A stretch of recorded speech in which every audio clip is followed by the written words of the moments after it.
London, June 1817.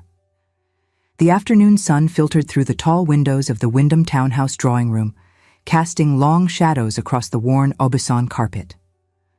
The rug was threadbare in places, a silent testament to the family's reduced circumstances since the late Viscount's death 3 years prior.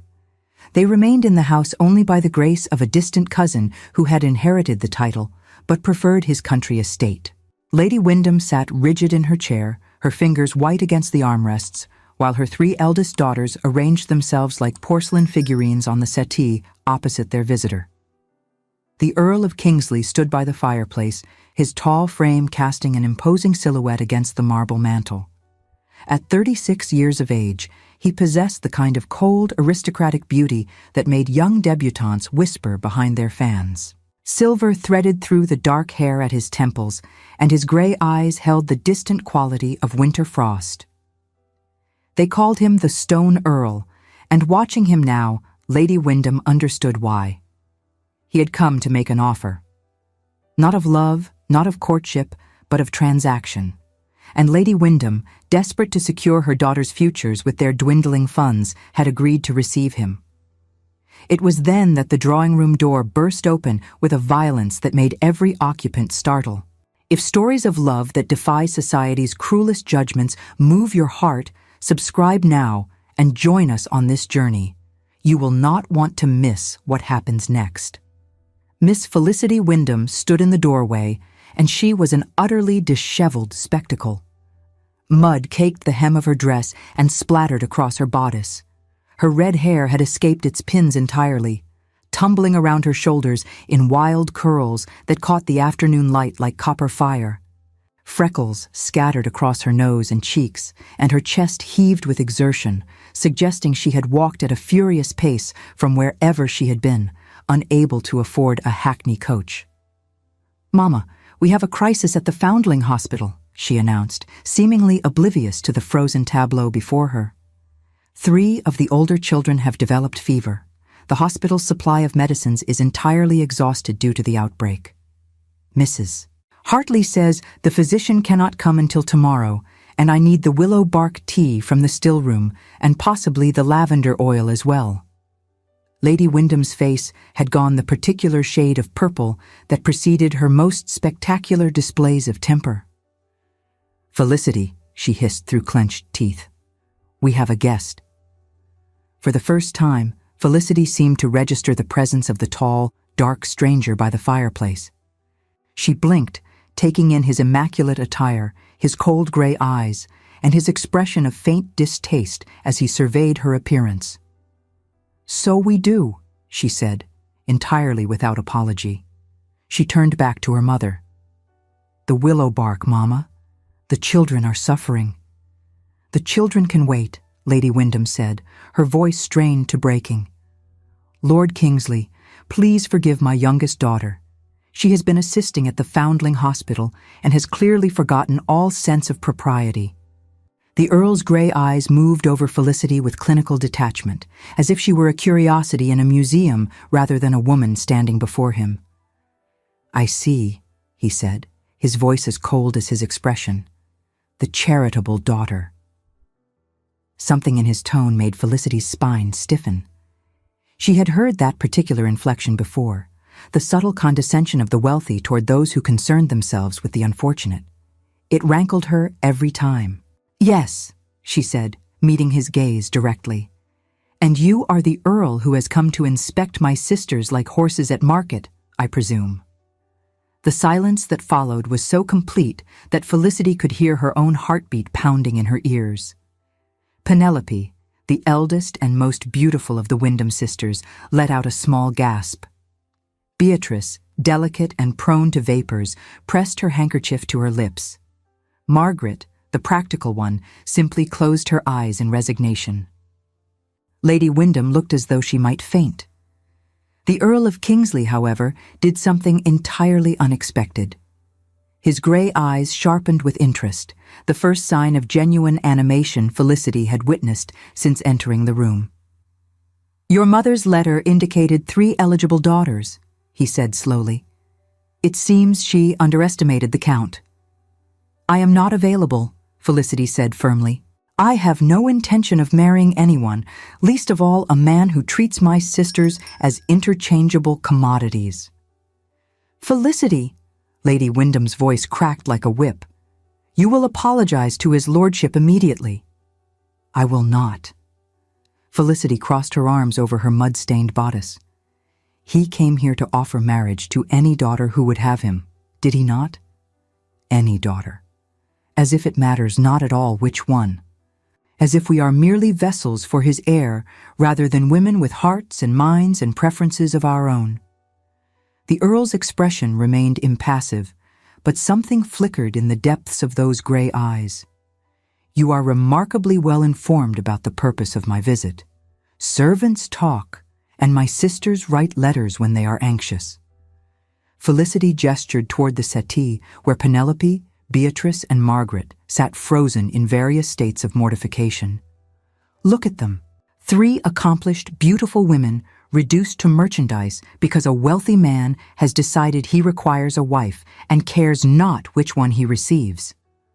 "Felicity, that is quite enough," Lady Wyndham said, rising from her chair with trembling dignity.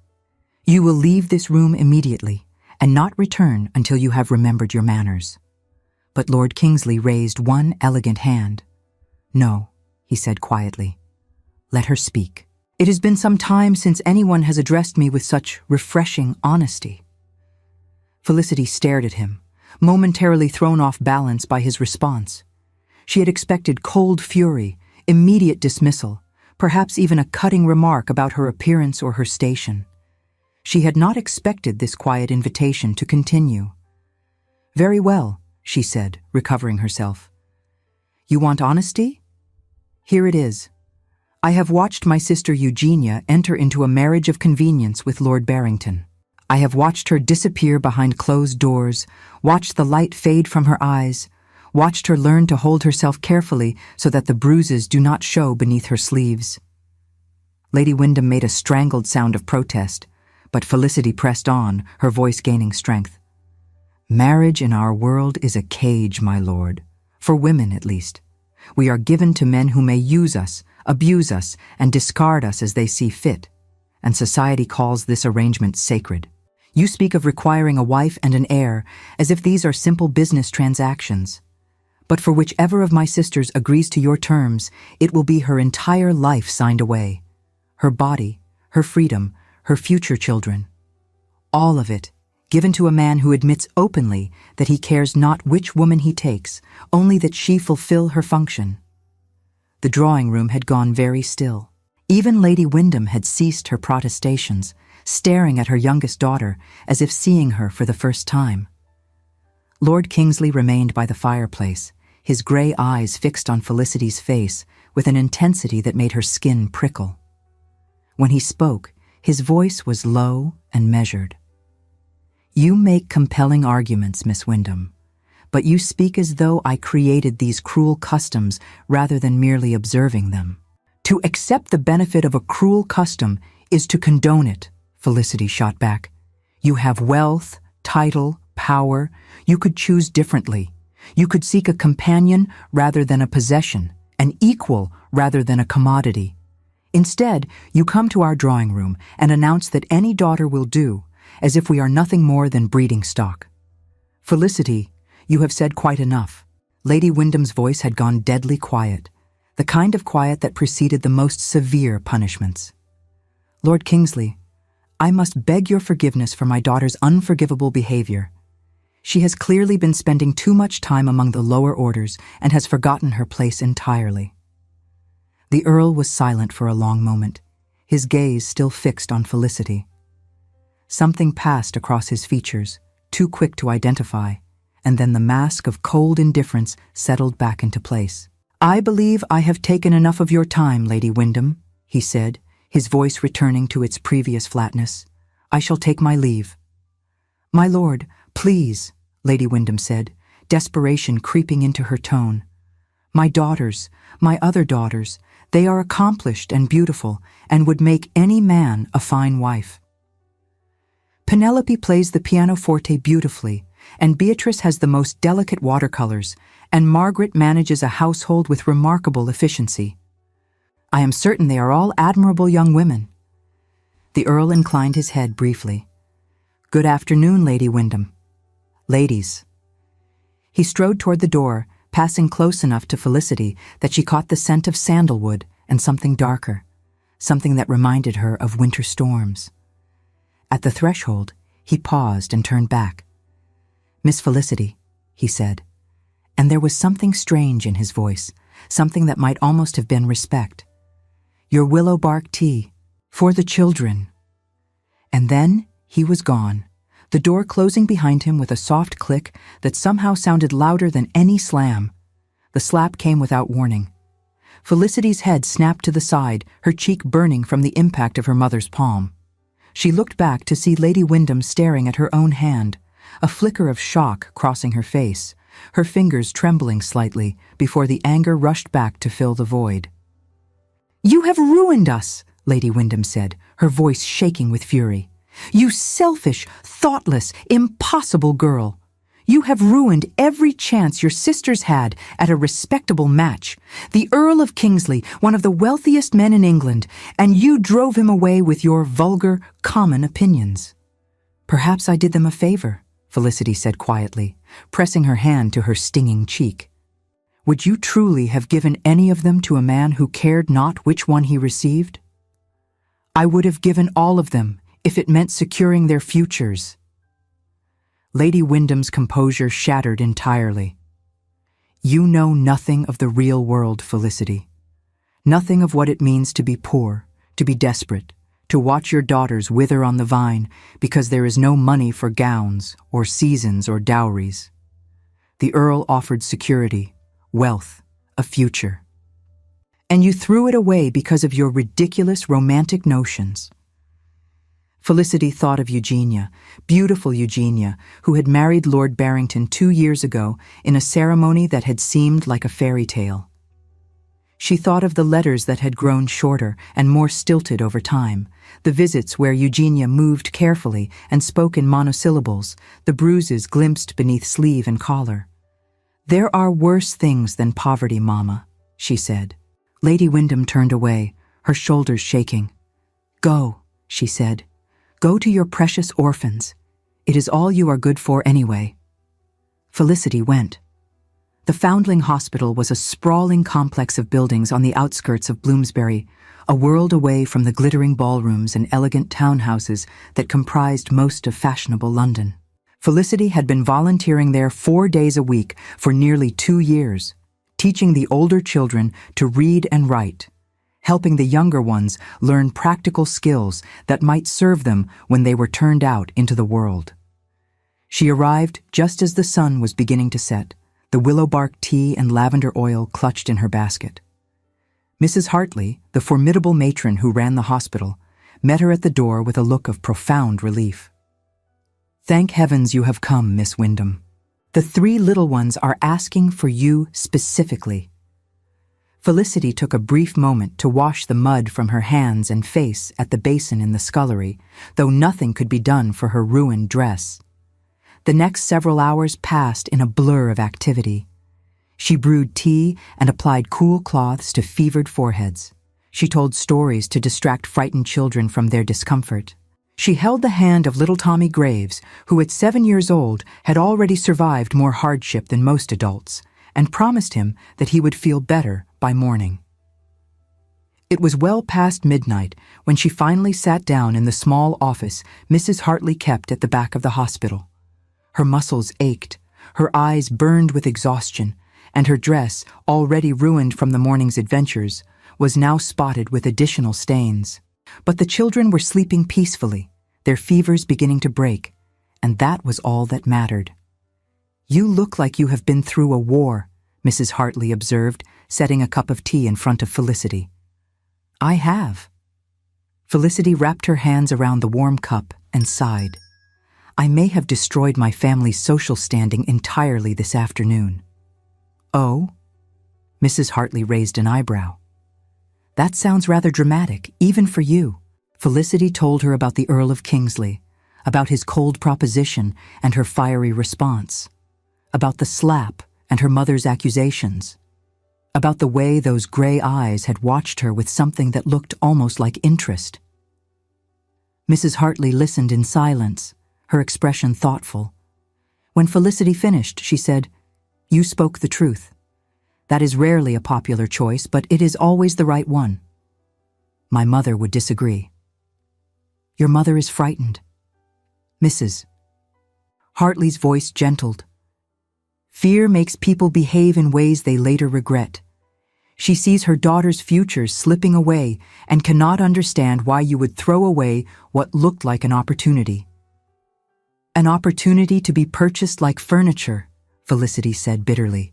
"Perhaps, but you might also consider that not all men who make cold propositions have cold hearts."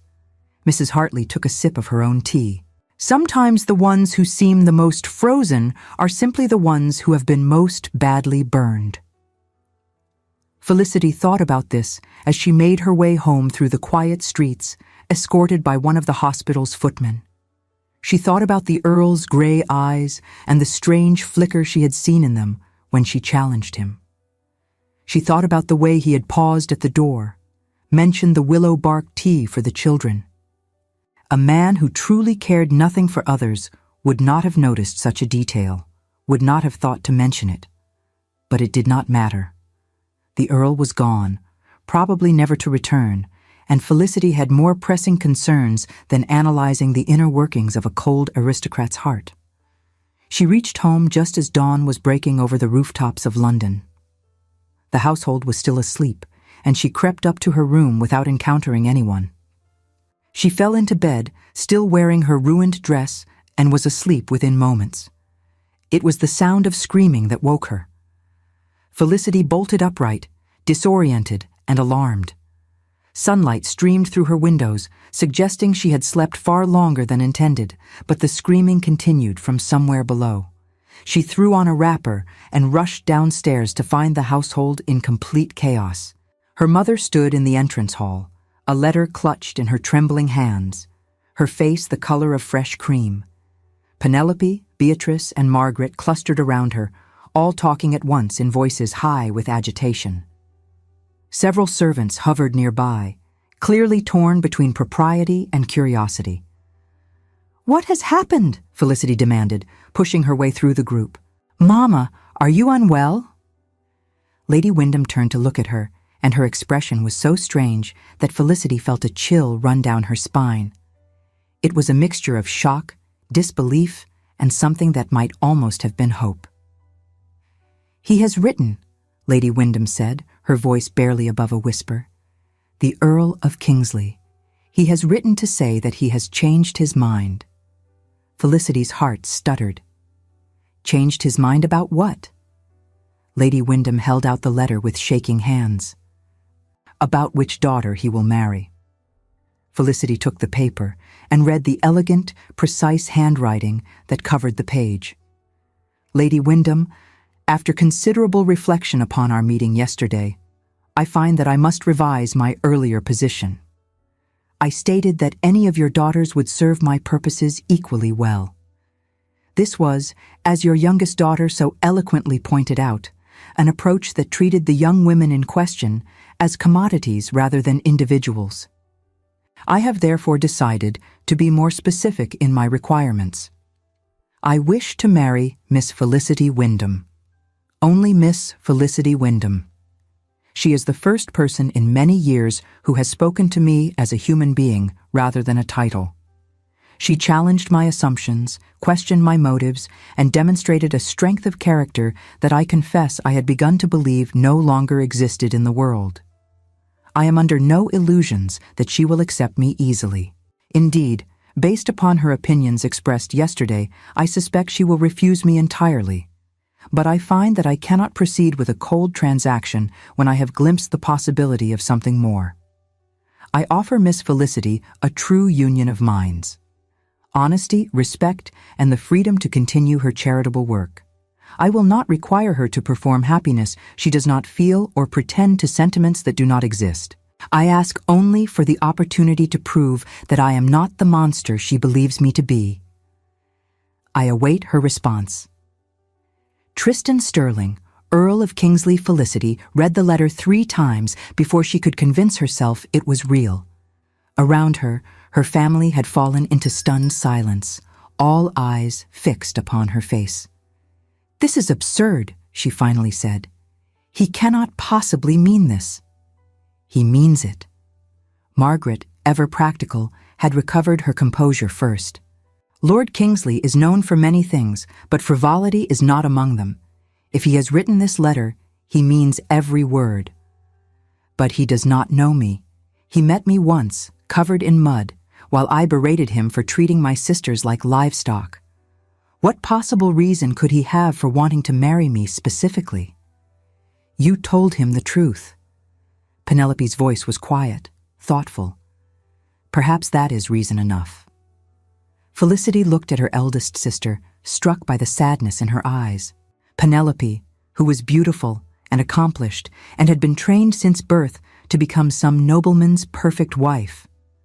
Penelope, who had sat on that settee yesterday, prepared to be selected like a prize from a shelf. "I am sorry, Penelope. You deserved better than what I gave you yesterday." "No." Penelope shook her head. "You were right, about all of it.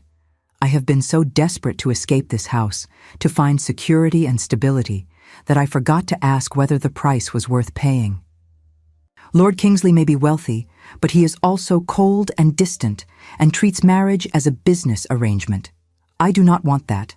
I never wanted that. I simply could not see any other option."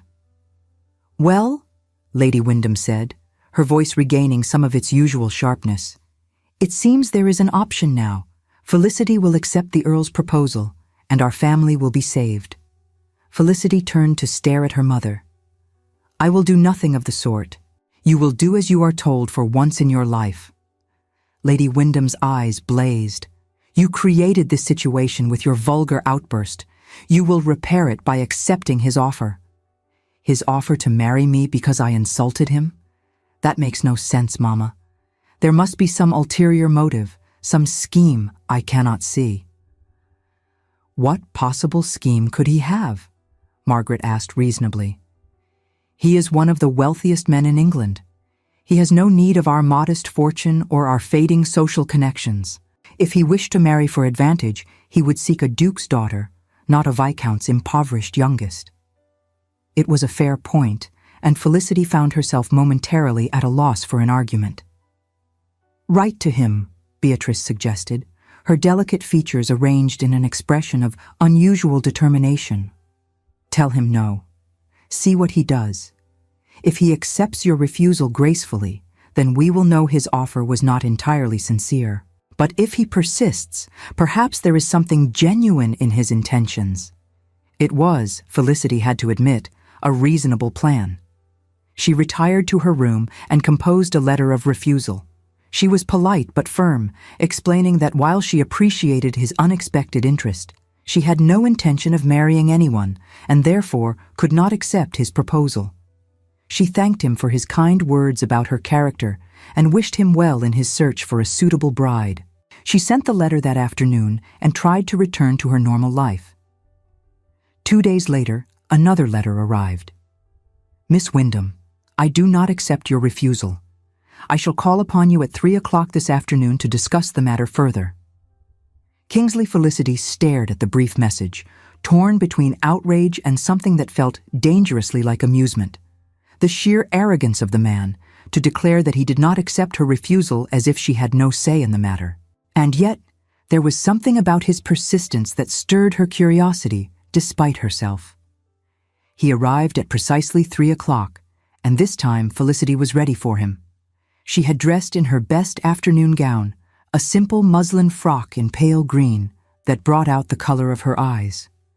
She had attempted to tame her red curls into something resembling respectability, though several strands had already escaped to frame her face. She received him alone in the drawing room, having convinced her mother and sisters to give her privacy.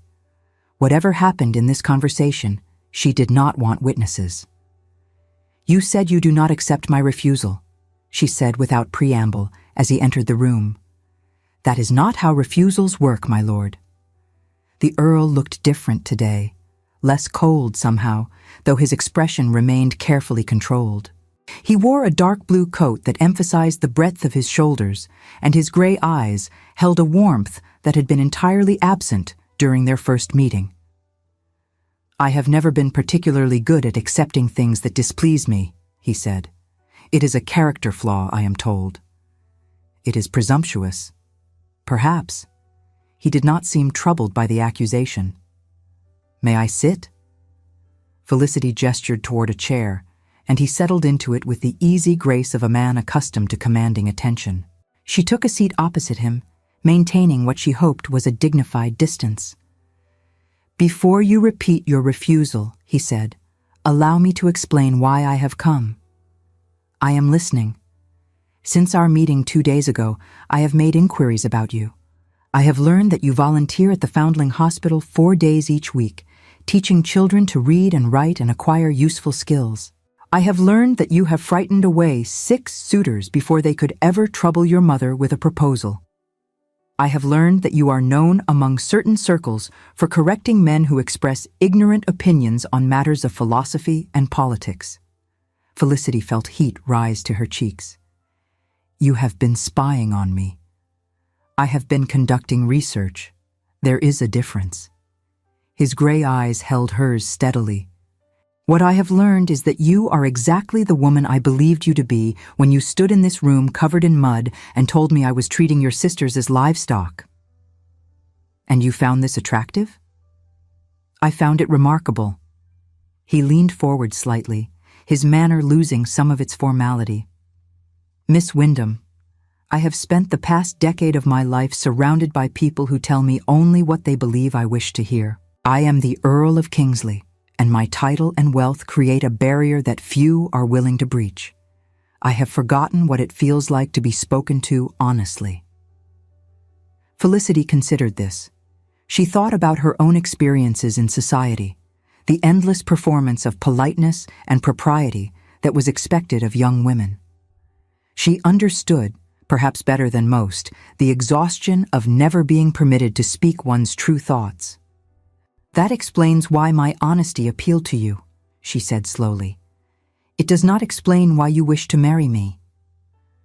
"I am offering you a true companionship." His voice was steady, his gaze unwavering. "Not a cage. You spoke of your sister's marriage and the darkness you have witnessed there. I am not Lord Barrington. I have no desire to control or diminish you. I want an equal, someone who will challenge me and speak truth to me and refuse to pretend happiness she does not feel." You speak very prettily," Felicity said, "but words are easy. How am I to trust that your actions will match your promises?" "You cannot." He acknowledged this with a slight inclination of his head. "Not yet. Trust must be earned, and I have done nothing to earn yours. That is why I am not asking you to marry me today." She blinked. "You are not?" "I am asking you to give me time. Allow me to prove who I am beneath the frost, as you so aptly called it. Allow me to show you that my fears and wounds are similar to your own, and that we might understand each other in ways that transcend the usual expectations of marriage." It was not what she had expected. She had expected pressure, demands, perhaps even threats given the way her mother had been behaving. She had not expected this quiet request for patience. "And if I agree to give you time," she said carefully, "what precisely does that entail?" "I will come to the Foundling Hospital tomorrow morning at 10 o'clock. I wish to see where you spend your days, to understand what you care about and who you truly are. After that, we will discuss whether you are willing to continue our acquaintance." Felicity studied his face, searching for signs of deception or ulterior motive. She found only a careful guardedness that she recognized from her own mirror, the mask of someone who had been hurt and learned to protect themselves accordingly. "Why?" she asked. "Why go to such lengths? There are countless women in London who would accept your proposal without question. Why pursue the one who insulted you?" Something shifted in his expression, a crack in the careful facade. Because you were the first person in years to see me as a man rather than a title. And because when you spoke of your sister's suffering, I saw in your eyes a pain that mirrored my own. The words hung in the air between them, weighted with meaning that Felicity could not quite decipher. She thought about her sister Eugenia, about the bruises and the silence. She thought about the Earl's cold proposal and the strange vulnerability she glimpsed beneath his composed exterior. "Very well," she said finally. "Come to the Foundling Hospital tomorrow at 10. I will show you my world, Lord Kingsley, and then we shall see." He arrived at precisely 10 o'clock the following morning, dressed far more simply than she had expected. Gone were the elaborate cravats and polished boots of society.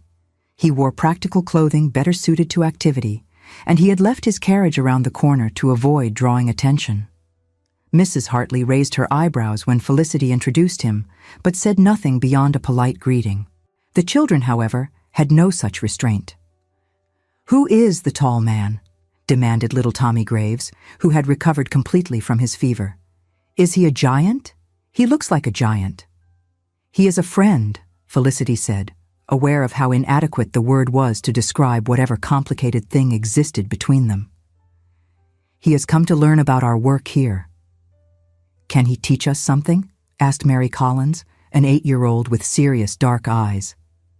"Miss Felicity teaches us reading. What can the giant teach us?" Lord Kingsley looked momentarily nonplussed, and Felicity felt a small flash of satisfaction at seeing him off balance for once. But then something unexpected happened. He crouched down to Mary's level, bringing his gray eyes to meet hers directly. "I know something of mathematics," he said gravely, "and I can tell you stories about ancient Rome, if that would interest you." Mary considered this. "Are there battles in the stories?" "Many battles, and gladiators, and emperors who were sometimes very wise and sometimes very foolish." "I should like to hear about the foolish emperors," Mary decided. "Foolish people are more interesting than wise ones." The Earl's lips twitched in what might have been a smile. "On that point, Miss Collins, we are in complete agreement." What followed was one of the strangest mornings of Felicity's life. She watched as the Earl of Kingsley, the Stone Earl, the man known throughout London for his cold demeanor and distant manner, sat on a small wooden chair surrounded by orphaned children and told them stories of Julius Caesar and Marcus Aurelius. He did not speak down to them. He did not simplify or condescend. He spoke to them as if they were intelligent beings capable of understanding complex ideas, and they responded with an engagement that surprised even Felicity. "Why did the emperor do that?" asked a boy called Samuel, frowning at a particularly confusing historical decision. "It seems very stupid." "It does it not?" The Earl nodded seriously. "Sometimes people in power make choices that seem obvious mistakes to those who come after. Often it is because they are afraid or proud or cannot see clearly because of their own pain." Felicity felt the words land somewhere deep in her chest. She thought about her mother's cruelty, born of fear for her daughter's futures. She thought about Lord Barrington's violence, perhaps rooted in his own dark wounds. She thought about the Earl himself, his coldness a shield against old griefs. Later, when the children had been sent to their lessons and Mrs. Hartley had tactfully withdrawn, Felicity and Lord Kingsley walked through the hospital's small garden. The roses were in bloom, their fragrance mixing with the city's less pleasant smells to create something unexpectedly lovely. She had watched him throughout the morning with a growing sense of bewilderment. This was not the cold, distant Earl who had stood in her mother's drawing room and announced that any daughter would do. This was a man who listened to children's stories with genuine interest, who asked questions that showed he was truly paying attention, who treated the smallest orphan with the same respect he would show a duke. "You are staring at me," he observed without turning his head. "I am trying to reconcile the man I saw this morning with the man who made that terrible proposal to my family. Perhaps they are the same man." He paused beside a climbing rose heavy with pink blooms. Perhaps one has simply been hiding inside the other for a very long time. What made you hide? He was silent for so long that Felicity thought he would not answer. When he finally spoke, his voice had lost its careful control, revealing something raw and painful beneath. "You surprised me today," Felicity admitted. "I did not expect you to engage with the children so genuinely." "I surprised myself." He was quiet for a moment, his gray eyes fixed on a climbing rose that had nearly overtaken the garden wall. "There was a time many years ago when I was not so cold as I have become, when I believed in connection and warmth and the possibility of happiness." "What changed?" He did not answer immediately. When he did speak, his voice was carefully controlled, but she could hear the pain beneath the words. "I had a younger brother, Thomas. He was the bright one, the warm one, the one everyone loved. I adored him beyond reason. When I was 23, he fell ill with a fever that swept through our country estate. He was 14 years old. I sat with him for 3 days and nights, holding his hand, promising him that he would recover. He died on the 4th morning, while I was sleeping in the chair beside his bed." Felicity's throat tightened. She had not expected this, had not been prepared for the raw vulnerability in his confession. "I am sorry," she said softly. "That is a terrible loss." "It was only the beginning." His jaw tightened. "My mother never recovered from Thomas's death. She had always been fragile, prone to dark moods and fits of jealousy, but after we buried him, she lost herself entirely. She began to believe that my father was responsible, that he had brought the fever into the house through some negligence. She accused him of killing her son. But that was not true. The fever came from the village. A child had died there the week before. There was nothing my father could have done to prevent it." He paused, gathering himself. But my mother would not accept this. She became consumed by her grief and her rage. She and my father, who had once loved each other deeply, began to tear each other apart. Every day brought new accusations, new cruelties, new attempts to wound. He stopped walking, his hands clasped behind his back, his face turned away from her. "One morning, when I was 26, my father found my mother in the library. She had taken her own life. The note she left blamed him entirely. He survived her by 8 months before drinking himself to death." The silence that followed was heavy with sorrow. Felicity did not know what to say, what words could possibly address such tragedy. She reached out impulsively and laid her hand on his arm. He looked down at her touch as if it were something foreign, something he had not experienced in a very long time. When he raised his eyes to hers, they were bright with unshed tears. "I swore after that night that I would never love anyone again, that I would never allow passion or attachment to grow in my heart, because I had seen what it could destroy. I built walls around myself, became the cold, distant earl that society expected. And for 10 years, I believed I had succeeded." "But you have not," Felicity said quietly. "Have you?" "I thought I had." His voice was barely above a whisper. "Until a young woman walked into a drawing room covered in mud and told me I was a fool and a monster. Until she looked at me with those fierce green eyes and reminded me that I was a human being, not just a title. Until she made me feel something other than emptiness for the first time in a decade." Felicity's heart was pounding. She should pull away, should retreat to the safety of distance and propriety. She had sworn never to marry, never to place herself in another's power. And yet, standing here in this modest garden with the scent of roses around them, she found herself unable to move. "I cannot promise you that I will not be difficult," she said finally. "I cannot promise that I will be gentle or biddable or any of the things a wife is supposed to be." "I do not want gentle or biddable." His gray eyes held hers with an intensity that made her breath catch. "I want someone who will challenge me, who will speak truth to me even when it is uncomfortable.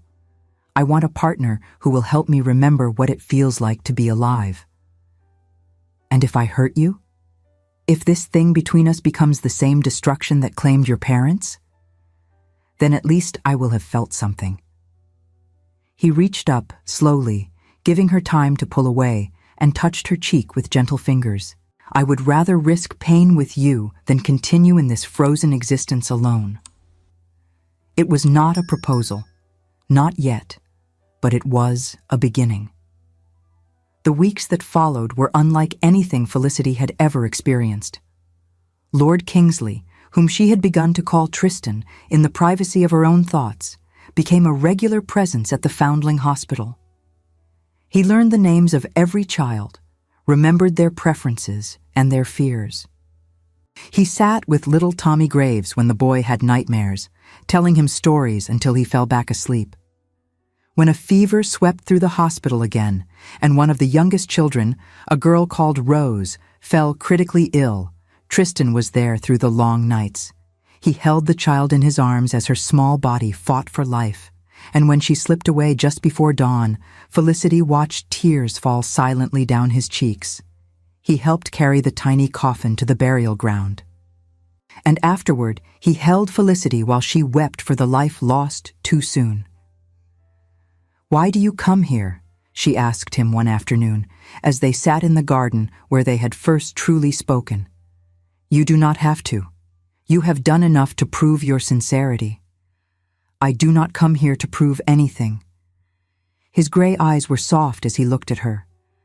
"I come because these children have taught me something I had forgotten. That vulnerability is not weakness. That opening oneself to pain is the price of opening oneself to joy. I taught you that? You reminded me of what I already knew and chose to forget." He took her hand in his, threading their fingers together. "You walked into my life late and disheveled and covered in mud, and you knocked down every wall I had spent a decade building. You are magnificent and impossible, and exactly what I needed. Flattery will not make me more amenable to your proposal," she said, but she was smiling. "Then perhaps this will." He leaned forward and kissed her, gently at first, then with growing intensity. Felicity had been kissed before, stolen moments with suitors she had no intention of accepting. But this was different. This felt like coming home. When they finally drew apart, both breathing unsteadily, his gray eyes searched hers with an expression of such hope that it made her heart ache. "Marry me," he said, "not because society expects it, or because your mother demands it, or because I am wealthy and titled and can provide for you. Marry me because you feel this thing between us. Marry me because you believe, as I do, that we could build something real together." She wanted to say yes. Every fiber of her being wanted to say yes. But fear still held her back. The memory of Eugenia's bruises and her mother's warnings about what marriage truly meant for women. "I need more time," she whispered. "Not because I do not want you, but because I am afraid." "Then take what time you need." He pressed a kiss to her forehead. "I have waited 10 years to feel anything at all. I can wait a while longer for you." They returned to London society together, and the whispers began immediately. The Earl of Kingsley, attentive to the plain, red-haired Wyndham girl. The Earl of Kingsley, escorting her to assemblies and balls and dinners, dancing with her far more than the 2 dances propriety allowed. The Earl of Kingsley, smiling in public for the first time anyone could remember. The gossip was relentless. Some said she had bewitched him with strange arts learned at the Foundling Hospital.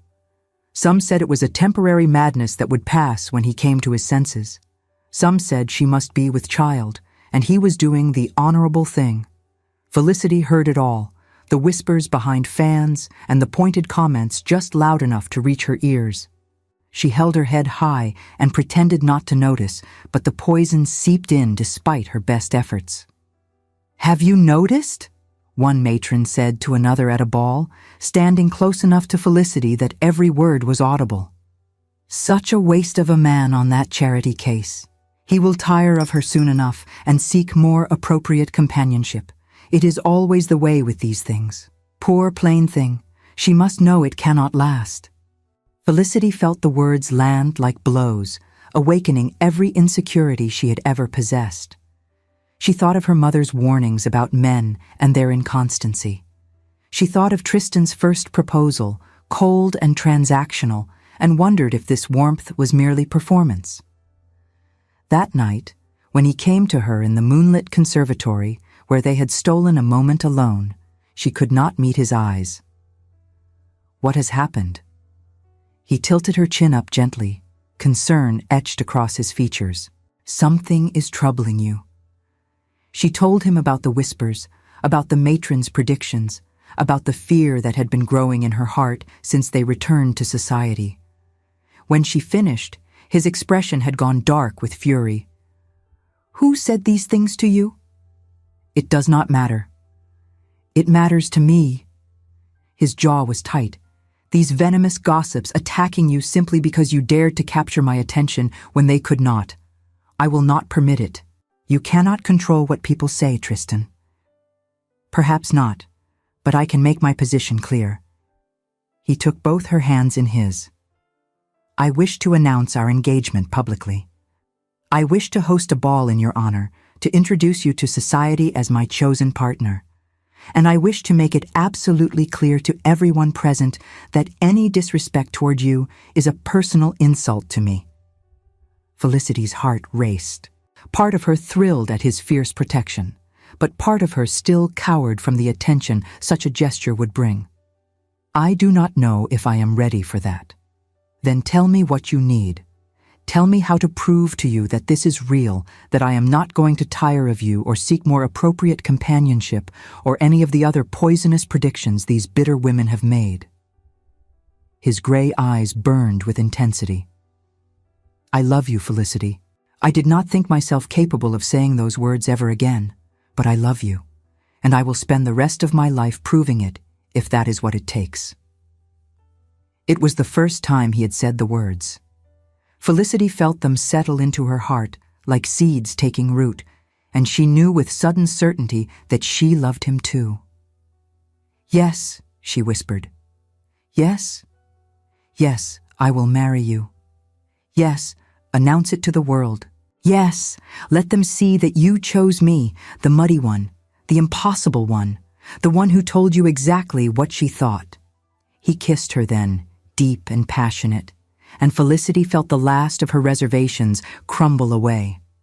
The weeks that followed were a whirlwind of preparation and growing certainty. Felicity found herself changing in ways she had not anticipated. The sharp edges of her defensiveness began to soften, not because Tristan demanded it, but because she no longer felt the need to protect herself so fiercely. He continued to surprise her. When she mentioned offhandedly that she had never learned to ride properly, he arranged for a gentle mare to be brought to Hyde Park at dawn, before the fashionable crowds arrived to judge and whisper. He taught her himself, patient and encouraging, celebrating each small victory as if she had conquered an empire. When she confessed her fear that his friends would look down upon her, he introduced her to a select circle of people who valued substance over status. Lady Henrietta Cavendish, a widow with sharp wit and sharper intelligence, became an unexpected friend. Sir Marcus Ashton, a philosopher and reformer who had once been Tristan's tutor, treated Felicity as an intellectual equal and engaged her in debates that lasted for hours. "You have surrounded yourself with unusual people," she observed one evening after a particularly stimulating dinner party. "I have surrounded myself with interesting people."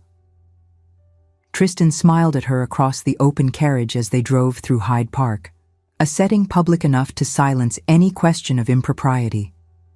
"Society may worship beauty and bloodlines, but I have always found courage and conviction far more attractive." "Is that why you chose me?" "I chose you because you walked into a room covered in mud and told me I was a fool." His gray eyes softened.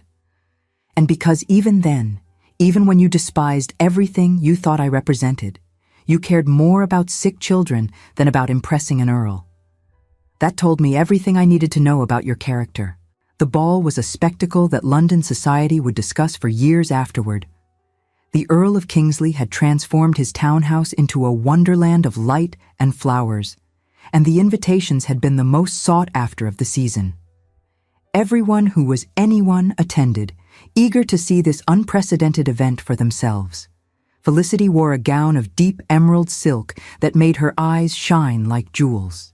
Her red hair was swept up in an elegant arrangement, and around her throat hung a simple strand of pearls that had belonged to Tristan's mother. "You look beautiful," he murmured, as he led her down the grand staircase to where their guests waited. The most beautiful woman in any room. Flatterer. Truth-teller. He squeezed her hand. "Are you ready?"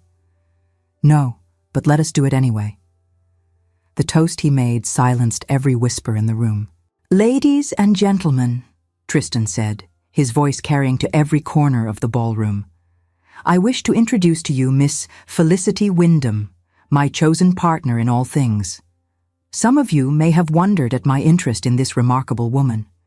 Some of you may have speculated about her worthiness to stand at my side." He paused, letting the tension build, and Felicity felt the eyes of hundreds of guests upon her. "Let me make my position absolutely clear. Miss Wyndham challenged me from the moment we met. She spoke truth to me when everyone else offered only flattery.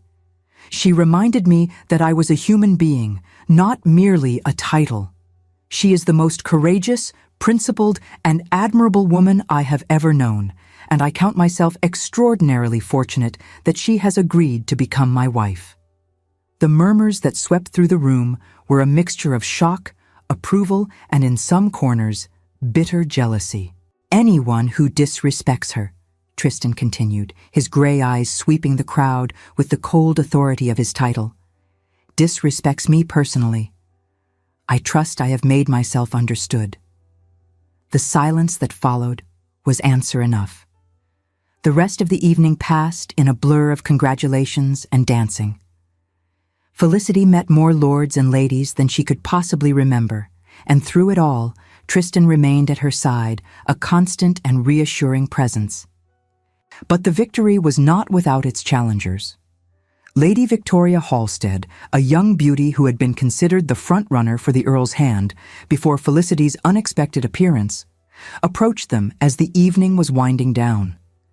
She was tall and elegant, with golden hair and blue eyes that sparkled with malicious intent. "Lord Kingsley," she said, her voice dripping with false sweetness. "What a charming party, and what a surprising choice of guest of honor. I must confess, we had all expected you to select a wife of rather more distinguished background." The room seemed to hold its breath. Felicity felt her cheeks flush with anger, but before she could respond, Tristan spoke. "Lady Victoria." His tone was polite, but carried an edge of steel. "I appreciate your attendance this evening, though I confess I am uncertain why you have chosen to comment upon my personal decisions." "I merely express the sentiments of many present," Lady Victoria said, her smile sharpening. "Your Miss Wyndham may have captured your attention temporarily, but surely you cannot intend to actually marry a woman of such unremarkable appearance and dubious social standing." "Ah." Tristan's gray eyes had gone very cold. "I see. You believe that beauty and social standing are the only qualities that matter in a wife. They are certainly the qualities that have mattered to every gentleman of your rank throughout history. Then perhaps it is time for history to change." Tristan's voice remained even, but his words carried to every corner of the suddenly silent room. "Gentlemen of refinement, Lady Victoria, value substance over superficial beauty. They appreciate attractiveness that includes depth of character, strength of principle, and the courage to speak truth even when it is uncomfortable. Beauty without such depth is, I confess, rather tedious." Lady Victoria's perfect complexion had gone very red.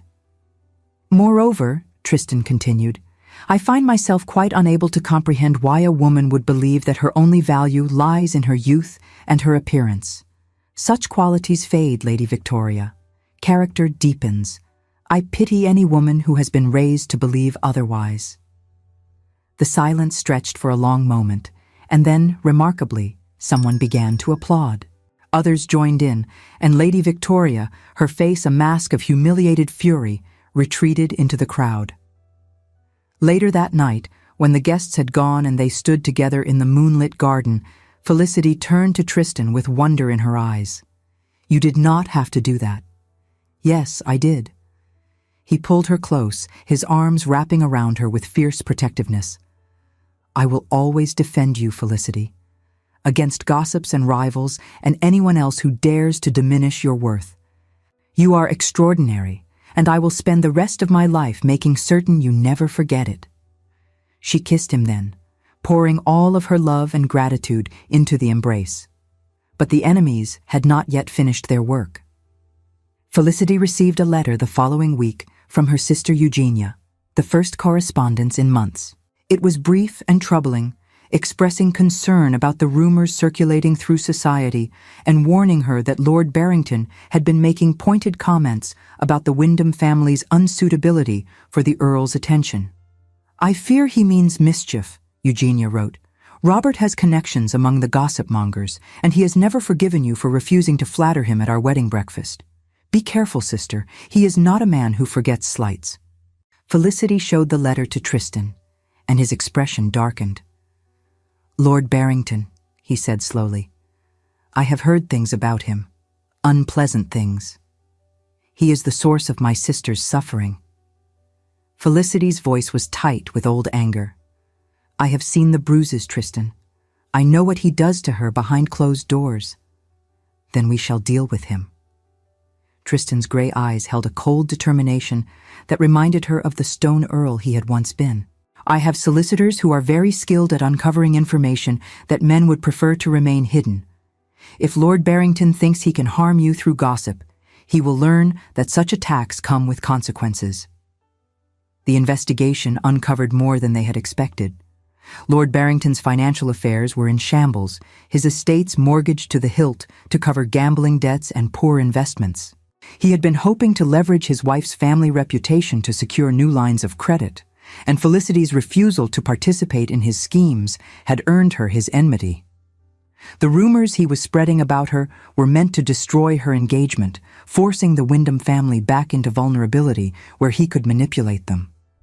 More damning were the documents that proved his abuse of Eugenia. Letters from servants who had witnessed the violence. Medical records from physicians who had treated her injuries. Enough evidence to force a private separation agreement, something almost unheard of but not impossible for a woman with powerful allies. "Your sister can be free of him," Tristan told Felicity as they reviewed the documents together. "If she wishes it. I have the power and the resources to make it happen." "She wishes it." Felicity's voice shook with emotion. "She has wished it for 2 years, but she saw no way out." "Then we shall provide one." The weeks that followed were tense and difficult. Barrington, sensing that his position was weakening, increased his attacks.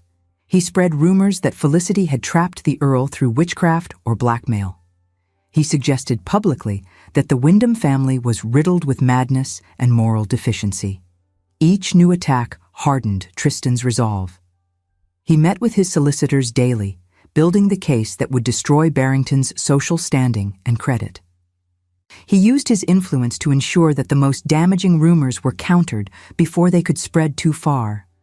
And every evening, he came to Felicity and held her while she worried about her sister's safety. "What if he hurts her more severely before we can act?" Felicity asked one night, pacing the length of his library while he watched from his chair by the fire.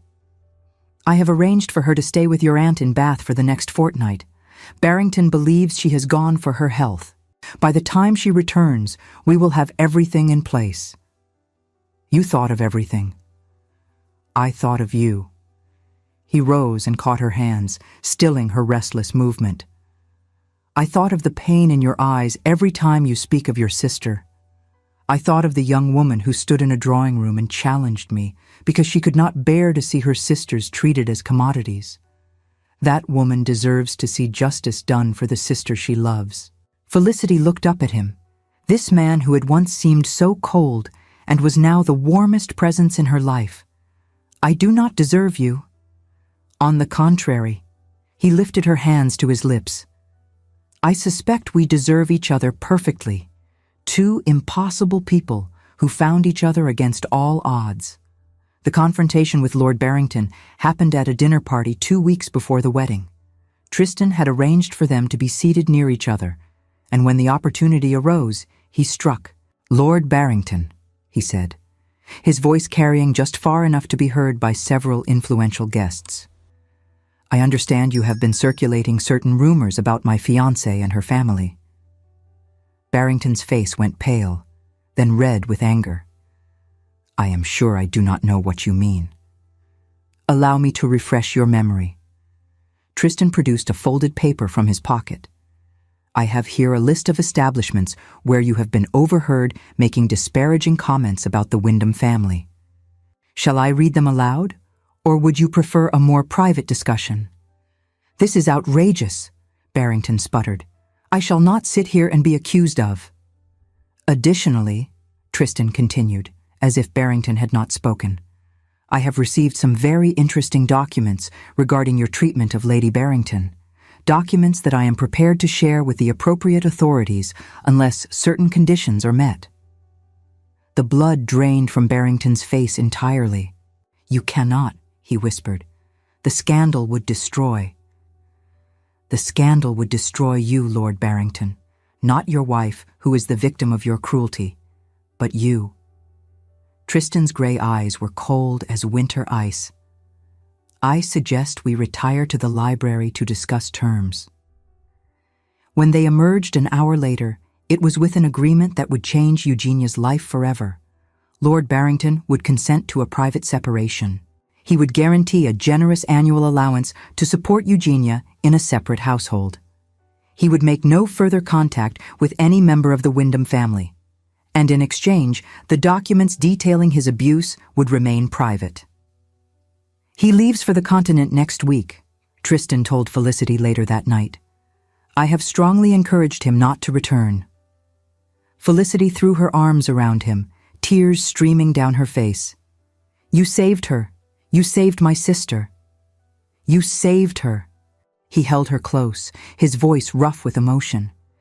"You spoke the truth about what she was suffering. You refused to look away.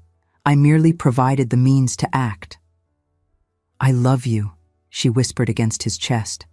"I love you more than I knew was possible." "Then marry me." He pulled back to look into her eyes. "Tomorrow, next week, whenever you wish. Marry me and let me spend the rest of my life being worthy of you." "Tomorrow is too soon," she laughed through her tears. "But next week is not." The wedding was held in a small chapel in the countryside, far from the gossips and spectacles of London society. Only family and close friends attended, and Mrs. Hartley from the Foundling Hospital, and a handful of the older children who had become dear to them both. The morning dawned clear and bright, the sort of perfect summer day that seemed designed specifically for beginnings. Felicity woke early in the guest chamber of Lady Henrietta's country house, where she had spent the night before her wedding, and lay for a long moment, simply breathing and thinking. In a few hours, she would become the Countess of Kingsley. The impossible girl who had sworn never to marry would bind herself to a man she had once called a fool and a monster. The change was so profound that she almost could not comprehend it. A knock at the door announced her sister Eugenia, who had returned from Bath looking healthier and happier than Felicity had seen her in years. The bruises were fading, but more importantly, the light had returned to her eyes. "Are you having doubts?" Eugenia asked, settling onto the bed beside her. "Not doubts precisely. More like astonishment that this is actually happening." "I know what you mean." Eugenia took her hand. "I never thought I would see you willingly marry anyone. You were always so determined to remain free." "I thought freedom meant being alone." Felicity squeezed her sister's fingers. "I was wrong. True freedom is being with someone who loves you exactly as you are, who does not try to change you or control you. Tristan gives me that." "He saved me," Eugenia said softly. "I know you were the one who discovered what Robert was doing and refused to look away. But Tristan gave you the power to act. He used his influence to free me from a marriage I thought would kill me. He is a good man, Felicity smiled. Underneath all that frost and formality, he is one of the best men I have ever known. Then marry him. Eugenia kissed her cheek. And be happy. God knows one of us deserves to be. Felicity wore a simple white gown trimmed with lace, and her red hair was threaded with flowers from the chapel garden. She carried a bouquet of lavender and roses, and as she walked toward Tristan, she felt none of the fear that had haunted her for so long. He stood at the altar, tall and dark, and no longer cold at all. His gray eyes were bright with emotion as he watched her approach, and when she reached him, he took her hands in his with a tenderness that made her heart overflow. "You came late," he murmured, "as always." "But I came," she whispered back, "as always." The vows they exchanged were simple but profound. They promised to be honest with each other, to speak truth even when it was uncomfortable. They promised to face challenges together, to support each other through darkness and light. They promised to love not with the destructive passion that had claimed Tristan's parents, but with the steady, growing devotion that came from truly knowing another person. When they kissed to seal their union, Felicity felt something she had never expected to feel. She felt safe. She felt home. But even in happiness, challenges arose. The first year of their marriage was not without its difficulties.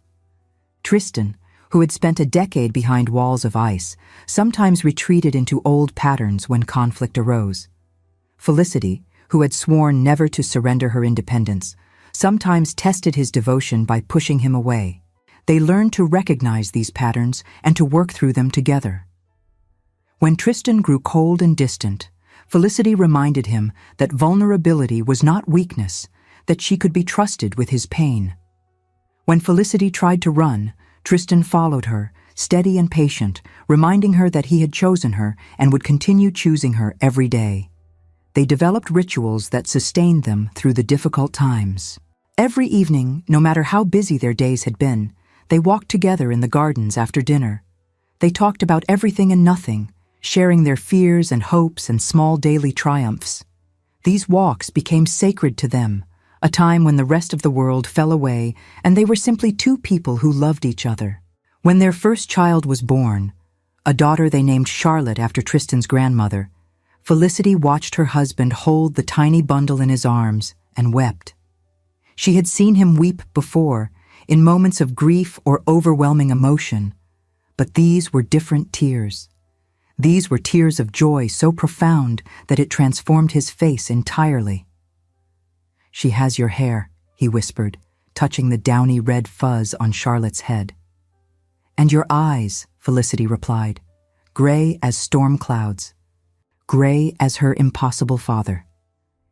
He looked up at her, his expression filled with wonder.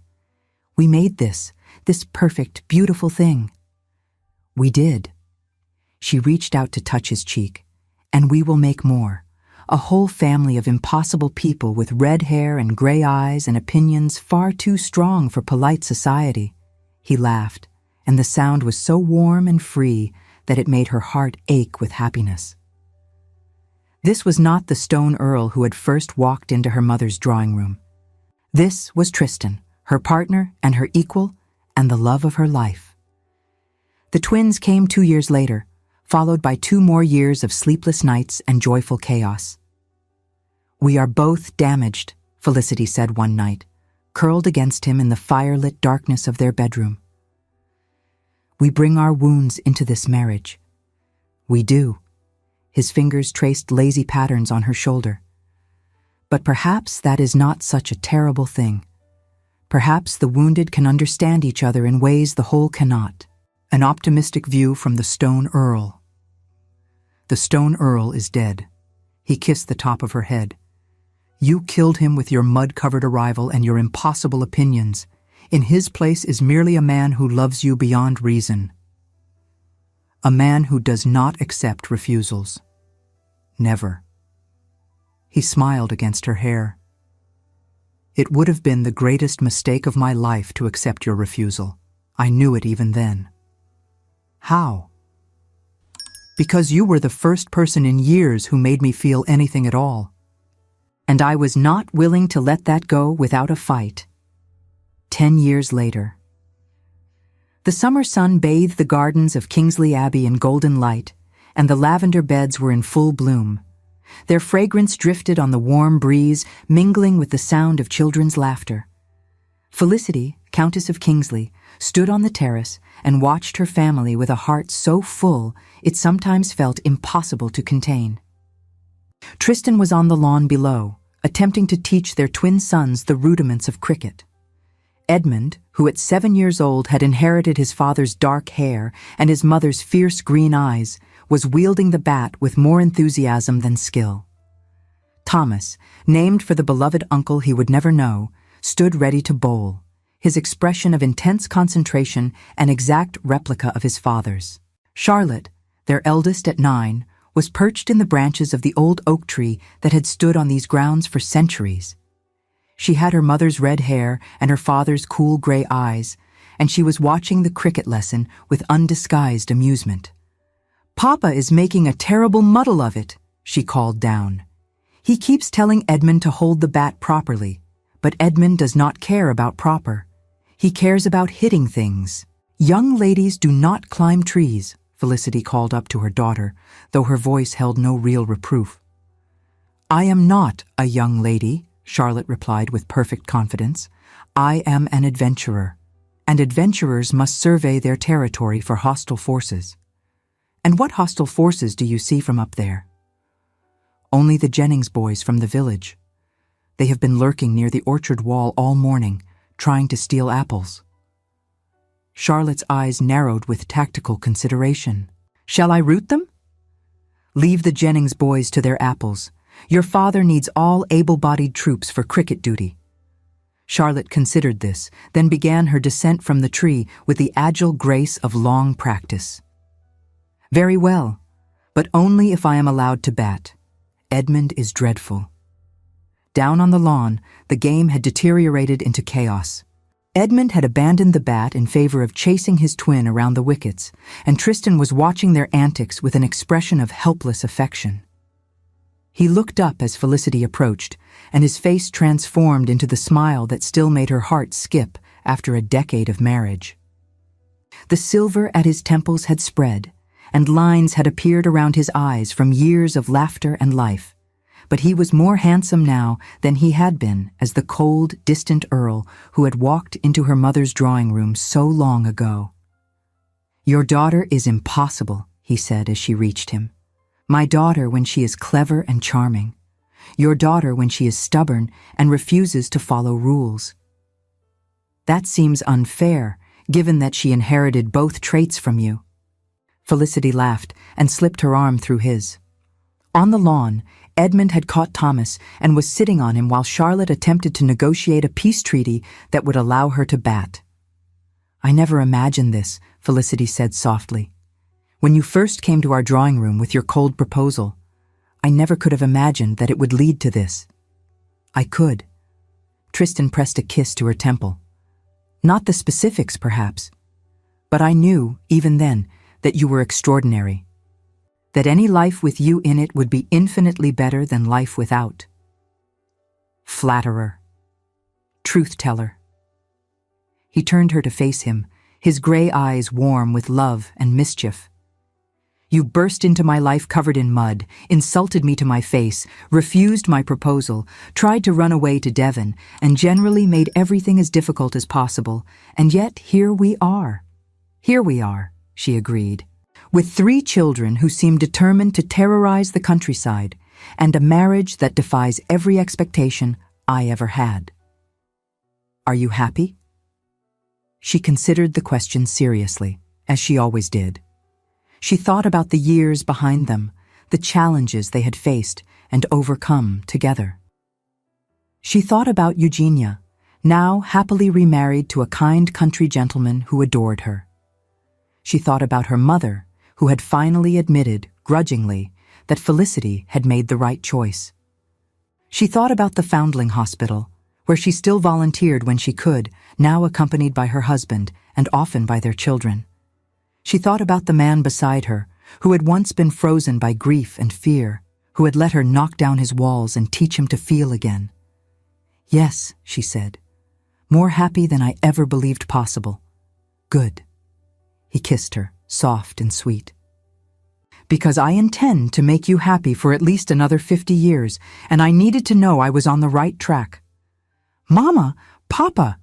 Charlotte's voice carried across the lawn. "Edmund has hit Thomas with the cricket bat, and Thomas is threatening revenge." Tristan sighed. "Duty calls." "So it does." Felicity squeezed his hand. "Come, my lord. Your children require intervention before they do each other permanent damage." They walked down to the lawn together, hand in hand as they had been for 10 years and as they would be for many more. The sun was beginning to set, painting the sky in shades of gold and rose. On the terrace, the butler appeared, sounding the gong to announce that dinner was served. Edmund was not seriously injured, merely indignant. Thomas's revenge had been talked down to a mere threat. Charlotte had claimed the bat and was demonstrating proper form to both her brothers, who were ignoring her completely. It was chaotic and noisy and absolutely nothing like the quiet, controlled life Felicity had once imagined for herself. It was everything she had never known she wanted. As she looked around at her family, at the man she had chosen against all odds and the children they had created together, she thought about that young woman 10 years ago. The one who had sworn never to marry, never to trust, never to risk her heart. That woman would not recognize the life she had built. That woman would not believe it was possible. But that woman had been wrong about many things. Wrong about marriage, wrong about trust, wrong about the possibility of finding a partner who was truly her equal. Not impossible, merely waiting. Waiting for an arrogant earl who proposed in cold terms but loved in warm ones. Waiting for a man specific enough to choose only the woman who had insulted him to his face. Waiting for Tristan.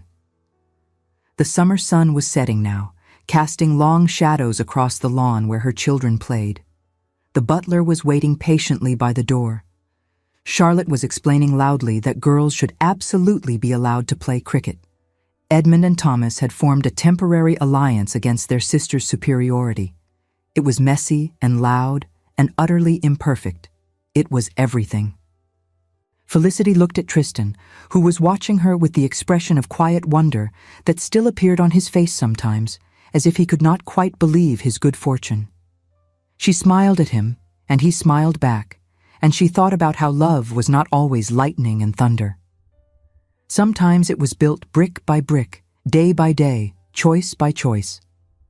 Sometimes it grew in the spaces between arguments and misunderstandings, watered by honesty and trust and the willingness to be vulnerable. Sometimes it looked like a cold earl learning to play with orphan children, or a stubborn woman learning to believe she was worthy of partnership. Their love had been built that way, not in a moment of passion, but in months and years of shared work, shared grief, shared unexpected grace. It was the kind of love that thawed the coldest hearts, the kind that lasted. Walking toward the house with her family around her, and her husband's hand warm in hers, Felicity smiled. Because this was what it meant to live and love and finally, impossibly, find happiness. Complete chaos. Absolutely perfect. Exactly right. Thank you so much for staying with us until the end. If this story touched your heart, please like, subscribe, and share with someone who needs to hear it. Your support helps us continue creating stories of love, resilience, and hope.